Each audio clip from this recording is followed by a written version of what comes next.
Ito magandang balita po kahit papaano sa ating lahat dahil tayo may-ari ng perang ito. Inamin na po ni isa sa mga senior Undersecretary Jess Andres ng Department of Justice na tuloy-tuloy daw pong voluntary na nagbabalik ng pera ang mga kasapakat dito sa iskandalong ito ng korupsyon at mga pwede rin ding magkaroon po ng maging witness sila dito sa paglilitis sa mga kasong ito na kontrobersal. Hindi lang voluntary kung hindi meron na palang mga agreement na ginawa ang ating pamahalaan sa mga kinaukulan para ho tiyaking maibalik ito. Pakinggan natin itong sinasabi at paliwanag po ni Undersecretary Andres. Funds and all the assets that they amassed using this misuse fund will have to be returned. In fact, that is part and parcel of the MOA. There is really no debate on the necessity of returning it. Restitution is an integral part of justice, and the law itself provides for the restitution under the Section 5. What the debate before was, it is not in Section 10 of the law. But our answer is, it is not in Section 10, but it is in Section 5 of the law that requires the applicant state witness to execute a memorandum of agreement with the WPP outlining his undertaking to pay his legal obligations and other civil judgments. So there is no issue. Definitely, this is part of the MOA, and we are already concluding this MOA, and the whistleblowers are already volunteering to return funds, and I should say substantial funds reaching even 1 billion pesos. Ayun. Alright. Ganda, di ba? So, malinaw po yun. May pag-asa tayo. Bilyon-bilyon ang pinag-uusapan. Kung ang DOJ mayroong ganyang inaasahang bilyon na voluntaryong ibinabalik at kanilang kinukuha, parte ng proseso sa batas na bago ka maging testigo, mag-volunteer kang magbalik ng perang kinuha mo. So maganda ito. Maliban po dyan, yung 5.2 billion na na-recover na po ng Anti-Money Laundering Council doon sa unang bugso ng kanilang pag-monitor sa mga bank record, plus yung mahigit 2,000 bank account pa ang binabantayan ng AMLA at ng Central Bank na hawak ngayon ng mga bangko. Mga dami at mga personal na account ng mga politiko, kontraktor at mga taga-DPWS. So may pag-asa, huwag tayong mawalan ng pag-asa.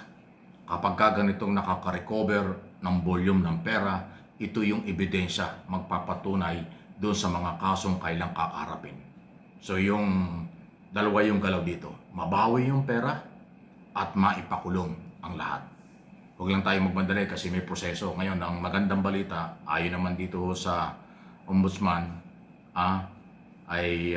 by next week, meron na silang formal na kasong ipapile sa Sandigang Bayan. At pag na-file doon, ang ipagdasal natin mga Pilipino, kaagad-agad, aksyonan ng mga justices ng Sandigang Bayan, magpalabas ng warrant of arrest para hulihin na sunod-sunod itong mga ito. Total, nakahanda na yung kulungan.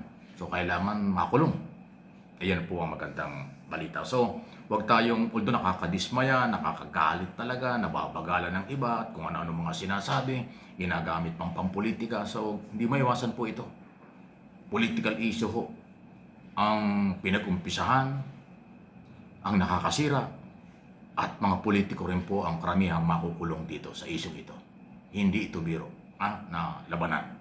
So, congratulations dito ho sa whole of government approach, tulong-tulong sila dahil ang kailangan ay may development. Hindi lang ganun kadali kasi alam naman natin, tanong nyo sa mga magaling na abogado o kahit na yung abogadong matino, huwag yung abogadong anti-Marcos, wala kang makukuha kabutihan dyan. Yung abogadong matino, alam nila yung rule of law. Hindi talaga padalos-dalos yan. May proseso. Pag may issue, imbestigahan. Pagka inimbestigahan at may ebidensya, dalhin sa korte ang kaso. Ganon. So hindi yan nakukuha ng 1 week, overnight, o isang buwan. Medyo matagal. Ang sabi ng Pangulo at ng Ombudsman, di baling mabagal, pero sigurado naman. kaysa sa mabilis, tapos madidismiss naman. Ay, totoo yun. Doon na tayo sa medyo mabagal, pero siguradong kalaboso. Dahil yun nga yung case build-up. Bago i-file ang kaso, konkreto ang ebidensya para makulong lahat. Kalaboso. Pag-file lang ng file ng walang dokumento, file ng file for publicity lang, lahat yan madidismiss. Pababaliwala. Yan ang iniiwasan ng gobyerno ngayon under President Marcos. Gusto nila medyo mabagal, maingat, pero sure ball, sabi nga nila. Pasok sa mga ang mga dapat makulong. Hindi pwedeng padalos-dalos. Suportahan natin. Maganda ito. Tama ito. Okay? So, yung mga bangko, tulad na sinabi ko ng mga nakaraan, ang mga bangko po hindi pwede hong mag-deny. Kasi pagka Anti-Money Laundering Council at saka Central Bank ang nag-utos lahat ng bangko, i-hold nila ang mga pinaghihinalaang mga bank record, bank account na kung sino-sino dito sa talamak, nakakahiya, nakakasira, na grab in corruption sa ating bayan. Okay? So, yan po ang magandang balita. Samantala, eto, sa akin pong opinion, pagsusuri, pag-aaral, at interpretation sa nangyayari. Ang tagal ko pong nasa media at reporter din sa Kongreso. Nung araw nag-relievo rin ako sa Senado kung paano mag-cover tayo ng mga balita. Tandaan niyo ito, sasabihin ko. Walang personalan, trabaho lang po. Ang galaw sa Senado, mga desisyon sa Senado, galaw at desisyon sa Kongreso, hindi pwedeng hindi alam ng Senate President at ng House Speaker. Paano ka pa naging leader ng Kongreso at Senado kung hindi mo alam ang galawan? In other words, ganito yan.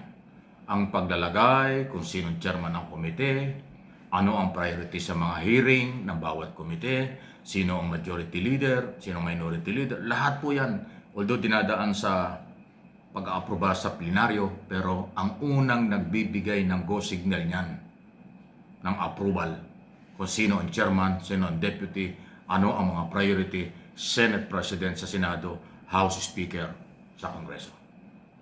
At wala namang magagawa ang Senate Majority Leader at House Majority Leader kung ano ang priority ng Speaker. Kaya yung sinasabing hindi alam ng Speaker, hindi alam ng Senate President ang mga insertion, ang pagtatalaga sa Chairman ng Committee on Finance, Committee on Appropriation sa Kongreso, binobola kayo niyan. Hindi sila nagsasabi ng totoo. Okay? Ngayon, pag sinabing ganun pala ang kapangyarihan nila, meron ba silang kinalaman sa graft in corruption? Aba, ito yung sasabihin natin, sandali. May kanya-kanya tayong at sariling interpretasyon dyan. Di ba? Ayan. Okay? Titingnan natin kung ano ang mangyayari sa isyong ito. So, meron po na posibleng pananagutan. Sabi nga ni Boying Rimulya, na dating congressman, alam niya. Imposible. Hindi alam ng Senate President at House Speaker ang galaw ng mga budget, galaw ng mga chairman ng komite. At dahil dyan dito sa anomalyang ito, yung budget ng 2025, hindi pwedeng hindi alam ng dating Senate President Jesus Escudero, dating House Speaker Martin Romualdez, pati yung small committee na nagsasagawa ng anong tawag dito, ng final tungkol sa budget. Ayan po yan. Okay? Ano po inyong masasabi dyan?